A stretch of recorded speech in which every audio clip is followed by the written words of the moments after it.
తెలంగాణకు మంచి చేస్తే ఎందుకు ఓడిపోయిండు అంటే ఈ హైదరాబాద్ మొత్తం సిటీలో ఓట్లు పడ్డాయి. తెలంగాణ రాష్ట్రంలో రైతులు పడలే, రైతులు వేయలే ఓట్లు. రైతులు ఎందుకు ఓట్లు వేయలేదు అంటే సరే కాంగ్రెస్ ని ఒక్కసారి గెలిపించుకుందాం. 10 ఏళ్లు పరిపాలించేట్టు కేసీఆర్. ఈయన ఏం చేస్తున్నా అత్తకు 4,000 కోడలకు 4,000 పెంచిదిస్తానంటుండు. కేసీఆర్ 2,000 ఇస్తే ఇంకొక 2,000 ఎక్కువ వస్తున్నాయి మాకు.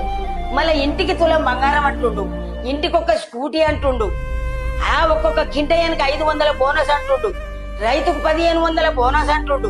ప్రతి 6 పథకాల హామీకి రైతులు ఆశపడి కాంగ్రెస్ కు చేయగుర్తు కోట్లేసారు.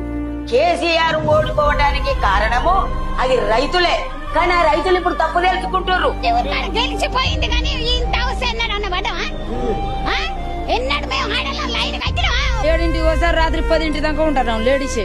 రేవంత్ దావడాలు వాడ ఇంటికి వచ్చిండో మార్పు